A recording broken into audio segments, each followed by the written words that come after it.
there's a community of people that are saying you need to cycle specific seeds that you consume based on cycle phase. So, here we need to be eating sunflower seeds, and then here we need to be eating pumpkin seeds, and it's going to balance your I've hormones. heard And that. Oh my gosh. I mean, it's just crazy. There's no evidence that you should be exercising differently, eating differently, socializing differently. I don't know if you've seen that. You should be trying to adjust your work schedule around your menstrual cycle. I mean, all of this is actually so disempowering for women.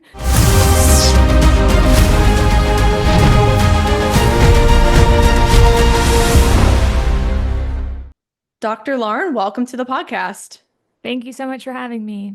I can't wait for this discussion because the menstrual cycle, I mean, there's just so much misinformation out there. And in the youth female athlete space, there's a lot of girls being led astray in their sport performance and injury risk. So I'm really excited to dive into your research and just how some of the research from even just 3 to 5 years ago is just research we shouldn't be paying attention to. So I do want to start off with a funny story. I like to kick things off that will make my guests kind of start talking about this topic. But I posted a reel with Kirsty Sale. Do you know Kirsty Sale? I think that's how we might have gotten connected. Yeah, she's great. Yeah, she's fantastic. And in this reel, she was basically saying we should not be training based on phase. And some guy commented, and he wrote a book for women's endurance runners on how they basically should train around their phases. So he commented on the reel and he goes, well, I guess my book and all the work I've done is completely useless. And I said, yeah, it pretty much is. And I was like, the science is always evolving and you need to accept that. And I just thought it was like really interesting. He was still kind of defending the phase-based training and not really adjusting to the recent findings and how the old research is just obsolete at this point. So maybe we can start with that, with why we should look at some of these old studies and be skeptical and what is the new research saying. I think it's hard. I mean, that this guy's book is a perfect example, but when you tie yourself either with a book or a message or a platform or a program that is really linked to something that doesn't allow for evolution with new evidence, then it's really tough. And we see that a lot online. And I think more and more this cycle syncing type training is becoming a really popularized thing online because it does give people this edge. It's kind of this unique angle with fitness that seems really tailored for women. And so I think that's probably why it has gained traction. What we know about female exercise physiology, ovarian hormones, um, strength, muscle growth, injury risk, all of that. The research is not great, to say the least. And the reason for that is because tracking menstrual cycles and ovulation and measuring hormones is really labor intensive from a research perspective. It's also expensive. And the phases or the hormone profiles as they shift over time, they're extremely variable between people. I can't emphasize this enough. So, what we have heard or seen about the time when estrogen is going to increase or the time when ovulation will occur, all of that is really variable between one woman and the next, and even in some cases from one cycle to the next. So when we look at any study that didn't actually measure those hormones and measure ovulation either with a urine test or blood, um, they really just say, you know what, the average cycle is 28 days. Let's cut that in half and then say everyone ovulates on day 14 because that's an average. And then they make all of these assumptions about what they find without actually confirming the menstrual phase. That makes a lot of sense. I've heard in the youth female athlete space, some coaches be like, well, we had a couple of ACL tears on our team and it happened during their periods. And I'm like, okay, maybe that's just a coincidence. But now they're saying, oh, girls should fear their period, and it becomes a self-fulfilling prophecy sometimes. And it's just, I don't think it's helpful advice at all. I agree with you. And really, when we actually dig into the studies on injury individually, the data is all over the place. Even the first, like I said, many didn't actually measure an established cycle phase, so you're just making an assumption. But you get reports that injury risk is greater during the ovulatory phase, during the follicular phase? Is it estradiol? Is it for some other reason? Is it in the mid-luteal phase? Is it for progesterone? And so, like, yeah, you have a summary that basically says maybe it's one of four possible times during the cycle, or maybe it's not related at all. Like, that's not a strong body of evidence from which, because I don't even know what to take from that. It's basically you're telling me injury risk can happen at any time during the cycle. Like, oh, cool. We didn't need to do a study for that conclusion. Yeah. And it's also ignoring the other thousands of factors in injury risk. So if you're assuming, oh, well, they all tore their ACL on their period, it's like, well, were these girls strength training? Did they sleep like 8 hours a night? Are they recovering? What's their overall load? It's like, why are we ignoring like basic things we should be working on first before we're worrying about hormones and what phase we're in? It's just too complicated for me. And for teenagers, it's way too complicated. I completely agree with you. And I know this has been really, really popular in Europe for these coaches. Whenever a female athlete gets injured, someone immediately says, "Well, where in her cycle was she?" Which is like, okay, so it's really easy to blame that instead of taking accountability as the coach or the strength coach or the dietitian or th looking at the overall training program, diet, recovery of the athlete, because frankly, those are things that you have a lot of control over and could certainly contribute to injury risk, as you said. And so I don't like that because it almost gives them an out from taking a look at all of those other programming factors that and making some changes if they feel like these athletes are not are they underfueled, are they under recovered, that's what you can change and that's what you should be taking a look at, not worrying about where they were during their menstrual cycle. Because what are you going to do? Say, oh, you shouldn't be training or you shouldn't be in this game today because of where you are in your menstrual cycle. You have to think, what is the practical purpose of really overemphasizing this? Mhm. When all this became trendy, I would say maybe like 5 years ago, it was at its peak, and a lot of pro teams were executing this with their women's players. And then it came into the youth space, and they're like, well, young girls should be doing this too. But for me, it's like a lot of sports parents are struggling to get their daughters to just even eat breakfast. It's like, can we just start there first? And you mentioned underfueling and that being a big risk factor in injury more than worrying about getting your daughter on a period tracking app. 100%. And it's true that for female athletes in certain sports, definitely you are going to be at a greater risk for low energy availability. And it's important that we're trying to build muscle and have strong bones and make sure that we're being physically active as well. And I think when you overcomplicate really any activity for a kid, especially, it's no longer fun anymore. You're kind of making it work, and that's unfortunate because anything that discourages people from engaging in sports or really physical activity of any kind is just a shame, and we should be emphasizing the positives of it rather than using kind of fear-based messaging and overcomplicating it and worrying the athletes and their parents. Now, how do you feel about these period tracking apps? Could they be useful for young girls to at least know that they're regular, or are you just saying, we should just get rid of them altogether and start with the basics? Is there any use for them? I think they're useful to the extent that you can put in day one, I got my period, and then yeah, it does confirm that you're having a fairly regular period. It also can give you a heads up, like, oh, I'm getting my period next week. So just for kind of convenience purposes. Um, but in terms of any other factors, so it'll predict ovulation in those trackers.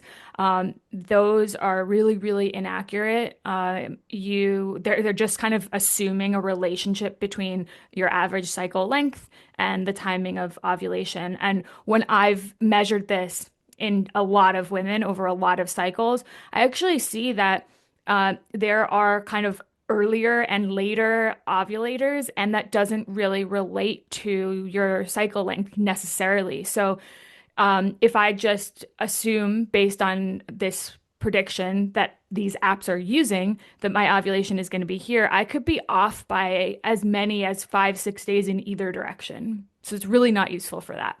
Okay. So how can female athletes get more accurate measures if they wanted to? Would it have to be through blood work or any other tests to know where their hormones exactly are? Yes, I mean the only way is to test. The only way to actually measure the hormones like estradiol, progesterone, luteinizing hormone. Those that would be a blood test. You can assess the luteinizing hormone spike that's associated with ovulation with a urine test. So people will use these for fertility purposes. You can buy them just at the drugstore, and they'll show you when that hormone surge is detected. I don't think anybody needs to do any of this for fitness purposes. But we do need to do it in research. And so if you're ever digging into an article and you don't see those measurements there, but you do see a bunch of conclusions about hormones, that's a huge red flag. We can't attribute findings to something we didn't measure. So do you think all those older studies should just be completely disregarded in the publications? I don't think they are particularly useful. I mean, the injury risk is really hard anyway, right? Because what I've done is assess how the muscle responds to exercise during each phase, and all of the tracking and testing I described is complicated, but that's still an intervention. So I'm saying, hey, we know you're in this phase. Come in. Let's give you this exercise. Let's take the muscle biopsy. I'll do my analysis, and we go from there. But it's not like we're going to make people get injured. Right. So all of these, anything related to injury, either you're assessing something that is maybe a proxy for injury risk, but that's really debatable. So you'll see things like, oh, laxity is that going to be more of a predictor of injury risk? And it's not great. And so then the alternative way to look at it is retrospective analysis. So, you track people over a long period of time, and ultimately some people do get injured along the way, and then you're trying to find this relationship after the fact. But since most people aren't doing all of this tracking and ovulation testing and hormone testing that I described, nor do I think they should be, it's messy to try to then find these relationships after the fact. Now, what kinds of studies, so for the sports parents listening, if they want to sift through the research in years to come, make sure it's reliable, what's like the hierarchy of studies where it's like it's the most reliable and then the least reliable where it's like I shouldn't even be reading this? I think it's a bit dangerous when we start picking out a single study here or a single study there, because often what we find is those findings might be different, right? And so I know you had Kirsty Elliott Sale on, and she has authored some meta-analyses. And a meta-analysis is a overall evaluation of the data. So let's say we have 20 studies. Let's pool them all together, and they're all going to be a bit different, but the best we can, let's review the evidence as a whole in a really systematic way. And a good meta-analysis will also adjust for study quality. So all these things I'm saying about making assumptions about menstrual cycle or hormones, that would downgrade your quality score such that we don't want to give a lot of weight to something that we consider had a lot of methodological issues.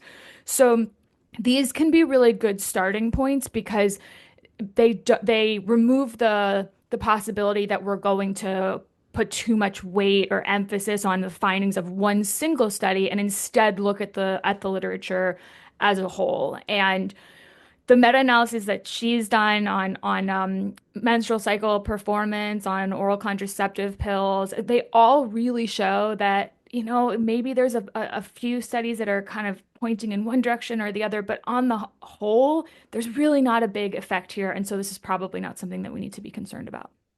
That's super helpful. The parents who listen to this podcast, they want really good information and they want to sift through the noise online. So they will really thank you for that. And Kirsty's amazing. So I found her, she actually got into a debate on X with a big sports scientist in the women's soccer industry who was implementing phase-based training. And that's kind of how I stumbled upon her. And I was like, wow, there's actually people out there who are kind of thinking what I'm thinking and questioning this. And then I found you, and I'm like, wow, I thought I was going crazy. Now I've finally found my people because this phase-based stuff has really pissed me off. And I think it's holding women and young girls back. And I'll tell you the kind of kernel of truth that people took from science to even start doing all of this was really rooted in some rodent studies that kind of looked at sex hormones and muscle in rodents. And those studies are important because they can help us generate hypotheses. But if we're not seeing things play out the same way in humans, which happens all the time, a rodent model is really simple. It's something that you can tightly control. But when we try to translate some of those findings to human physiology, we often find that they don't translate. It doesn't pan out. And we more and more, especially in the fitness and nutrition space for women, people are starting to do this. They're looking at the studies of something that is cell culture or rodent model or kind of one mechanistic pathway, and then making widespread exercise and nutrition recommendations for women. And it's a big, big problem because we need to do the work in humans, and those need to inform our practices. So this cycle syncing, this phase-based training really has blown up not because there's any evidence to support it, but because enough people with large platforms on TikTok and Instagram started promoting it.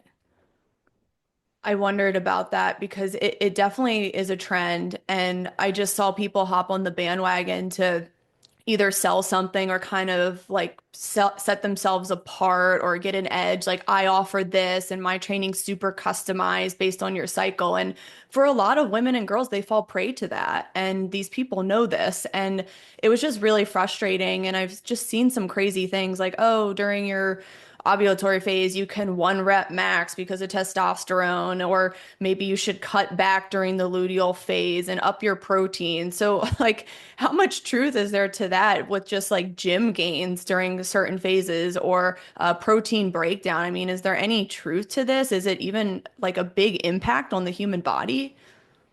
It's not at all. And I assessed this in the most tightly controlled way possible, looking at muscle protein synthesis, looking at muscle protein breakdown.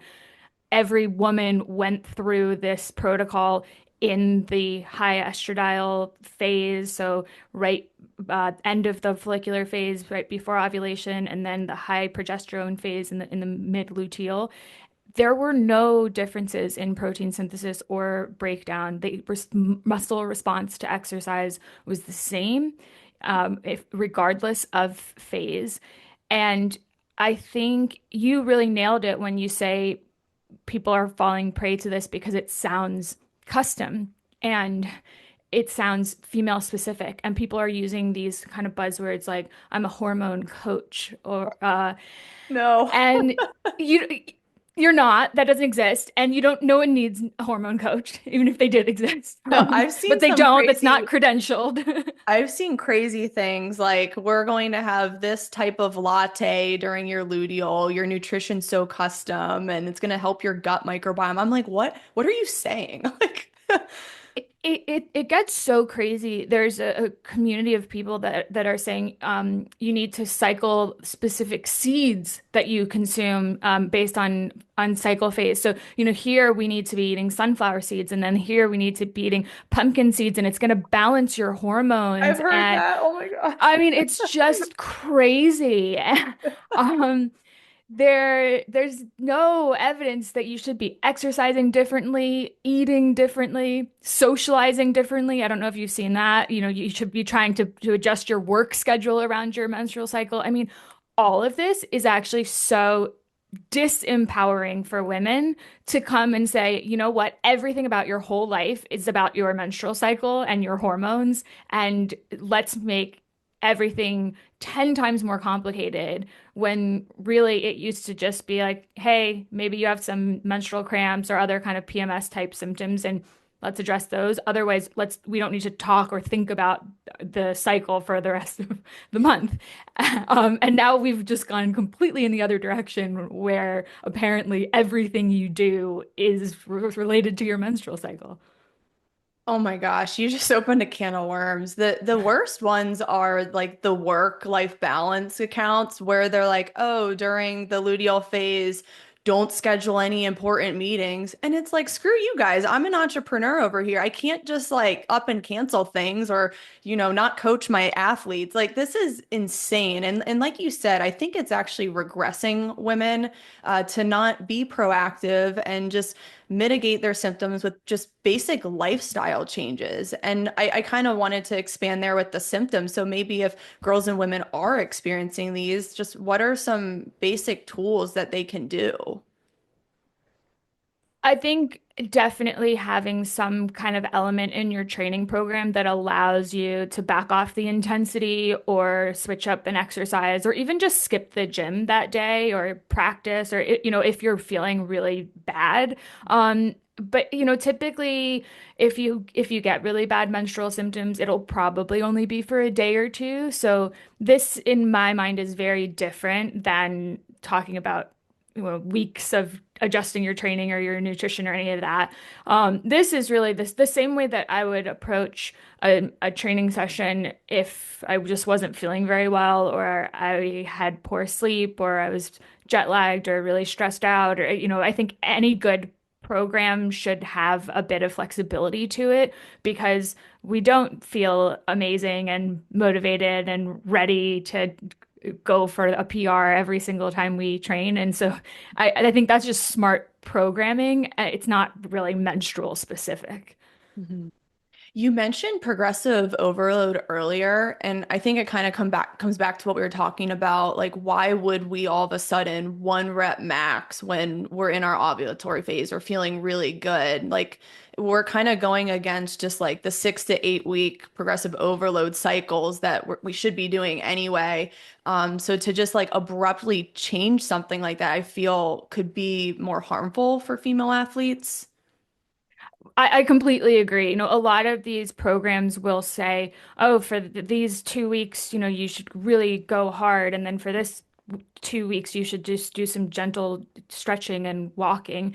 And I mean, no smart coach would ever program that way because Yeah. what we know is consistency is really important. Progression is really important. Whatever the training goal is, you need that level of consistency. You don't just stop training for 2 weeks. I mean, that these programs are literally potentially cutting your training volume in half if you're all of a sudden just not doing the training for 2 weeks every month.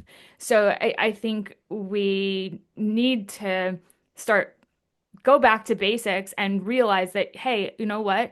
It doesn't matter if you're an older or a younger woman, an older or a younger man, if you have a menstrual cycle or not. When it comes to adaptations to exercise, there are basic principles that work for everyone.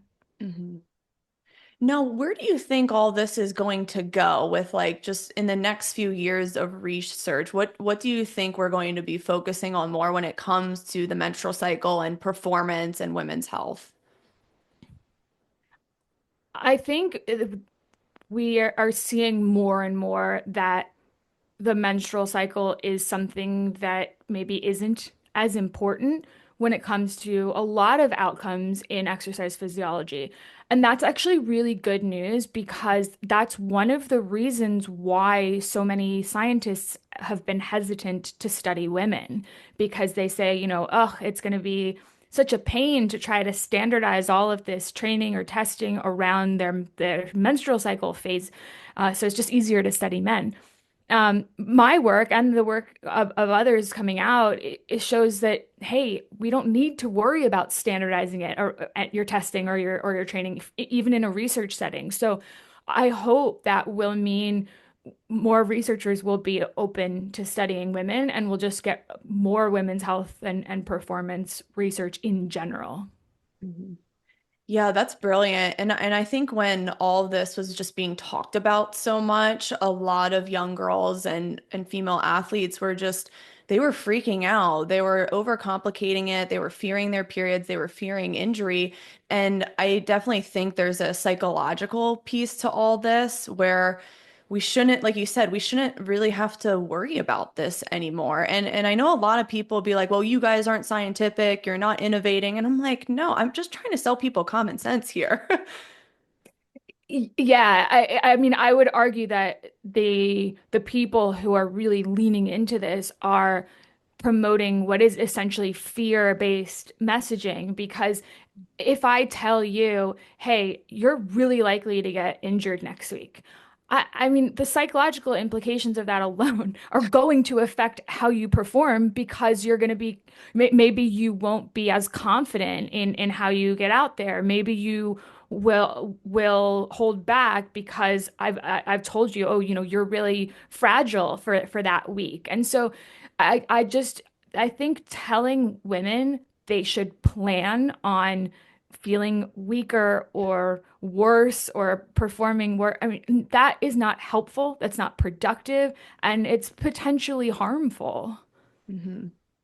Man, I talk to young girls and women on a daily basis, and a lot of them tell me, man, I really hate getting my period. I'm worried about tearing my ACL. And I'm like, oh no, like we have to undo all this damage we've done in the past few years, just talking about this so much and just scaring girls into, oh my gosh, the big scary period and this time of month. It's just like it's just so not helpful. And I think now we're trying to just correct all of it. Like Kirsty Sale said the same thing on the last show. It's like I think everyone's realizing the damage that has been done over the past few years. We're just it's focusing on the wrong things when there are so many more important things that we should be focusing on and can focus on and can learn more about. So yeah, I hope that even though this is trendy, that people will start to realize that it's just a gimmick. And really, Mhm. all of these recommendations that sound overly complex or super tailored to women are probably giving you some bad advice or some unnecessary advice because in order to make it for women, we're somehow adding a layer of complexity that isn't necessarily helpful or productive, but that's what sells. And we're living in a world where complexity is good marketing because if I tell you you have a problem and I can solve it for you by this supplement or book or whatever it is, then that messaging is good marketing, unfortunately. Mhm. Oh yeah, I've seen you should take ashwagandha during your period and stuff like that. It's just and just selling all these supplements and protocols and yeah, it's just truly sad. And I know you have on your social media. By the way, I encourage everyone to follow Dr. Laura. Look at her Instagram in the caption below. But you do such a good job on your page saying, okay, here's what social media is saying, here's the actual science. Now, are there any like bold claims we have not gotten into that just like really bother you with this topic that just are not true? Oh, when I started this, I didn't know how that, the series would go on for so long. Sadly, there's so much misinformation on social media that, this whole social media versus science thing has kind of continued to be a thing on my page.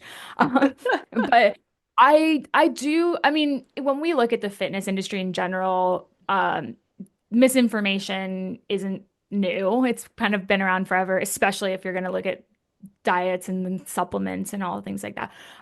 But I do notice recently that there's just more that's specifically tailored to women. So that if you are perimenopause, postmenopause, then you need to kind of throw out everything you thought you knew about training and nutrition and change everything, and that you need to be lifting super, super heavy or doing sprint interval training.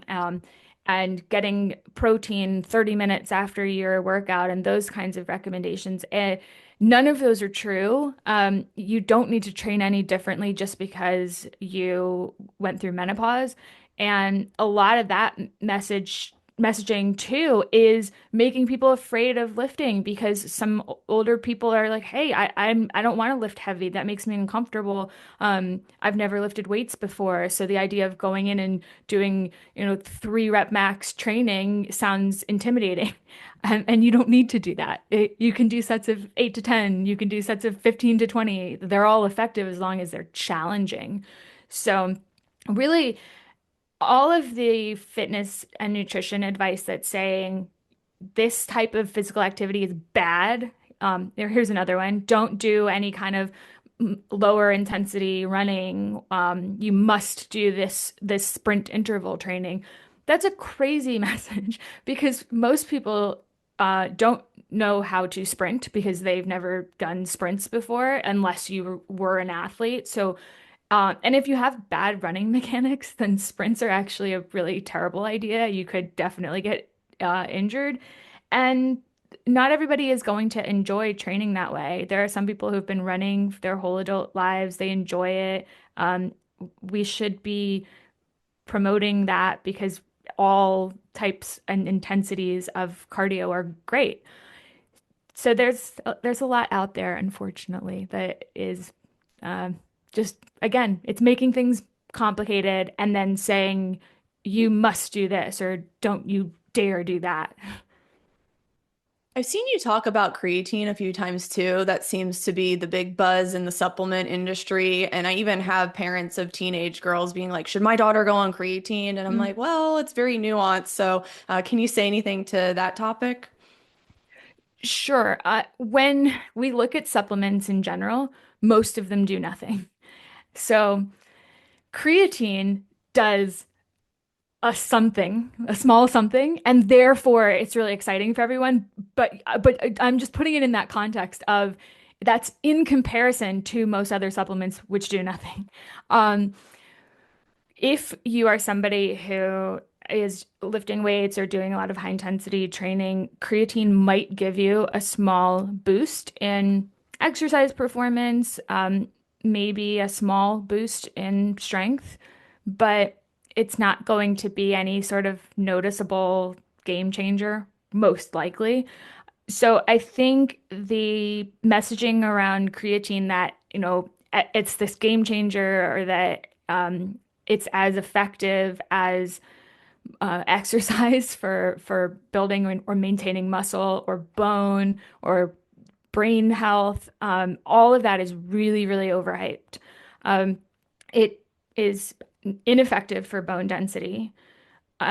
It may affect some cognitive health in clinical populations, meaning you have people who have traumatic brain injuries or people who have clinically diagnosed depression, and they're using it in combination with another form of therapy, whether it's a pharmaceutical or talk therapy. That's one area where it's possible that at these really high doses, maybe creatine can be helpful. We'll learn more in the future. But if you're talking about the average person, it's not going to give your brain any kind of boost. It's not going to do anything for your bones. But it could give you a small bump in strength and performance. And it's fairly safe. So if you want to try it, then, like I said, it's one of the only supplements in the kind of exercise world that actually do anything at all, but it's probably not the game changer that you see in the marketing. Super interesting because in my space, there's so many sports dietitians who swear by it. They're like, if you're not taking creatine, then your daughter's falling behind in her performance. And I'm like, that's such a bold claim to make. I mean, if girls are just Wow. doing the basics, I mean, the creatine's not just gonna, it's not really gonna do too much. I didn't realize that was something marketed to teenagers. That's kind of nuts. Oh my gosh, it's huge in my space. It's like it's Wow. crazy. Yeah. I mean, again, it's fairly safe. It's just not going to make a huge difference either way. So I'm surprised that even in that space, people are. It's again paying attention to the wrong things. You Yeah. need to pay attention to the big picture things that actually affect day-to-day performance, and so that's your training and your nutrition is going to be the bulk of those. And any sort of supplementation is, a way afterthought in my perspective. hmm Yeah, it's really sad in my space because there's a lot of dietitians that promote creatine all the time. They say it's the most studied supplement. And okay, I get it might not do any damage, but there's girls that again aren't eating breakfast. They're not eating enough. So if you think creatine's going to make up for that, you are sadly mistaken. There's 0 calories in creatine. So it's just, yeah, it's beyond frustrating, especially for growing teenage girls. So, yeah, that's my 2 cents. Now, Yeah, I want to wrap up. So for the parents listening, so now they're like, "Oh my gosh, everything I've been told has been wrong about the menstrual cycle. What do we do moving forward with our daughter and what are some things that we should really focus on for her performance and her health?" I don't think we need to worry about the menstrual cycle at all, unless you're having really painful symptoms, in which case you should speak to a physician about maybe something's going on and you can address those. But otherwise, I would just treat the menstrual symptoms as they come. And like I said, have an option to back off the intensity of a training session, or even switch to a different kind of plan on that day for that session if you feel like you need to. That's really the only thing that we even need to touch on, really, when it comes to menstrual cycle. And as far as the things to focus on, I think making sure that you are doing some strength training somewhere in there is really great. It's really important when we look at uh, building muscle and building bone density, that what you do now is going to carry forward and matter. So I know if you're thinking about a teenager, someone in their early 20s, they're not thinking about their later aging self, but it does make a difference. It does matter. And so to that end, I think everything that we can make about that female athlete experience enjoyable and sustainable is super important, because we want people to continue to be physically active and not to kind of leave the sport and then just stop exercising because they kind of have a negative association with exercise or body image. Awesome. I love that advice. And it's just such great news for the parents and female athletes listening that we don't really need to worry about the menstrual cycle. We just keep pushing forward and doing the basics consistently. So that's awesome to end on. Now, Lauren, I'm going to leave your links in the caption below. So everyone listening, be sure to follow her because her content is absolutely incredible. And the social media versus the studies is just, it's a great series. And I'm sure it's going to continue because there's so much out there. So be sure to check her out, and I will see everyone on the next episode.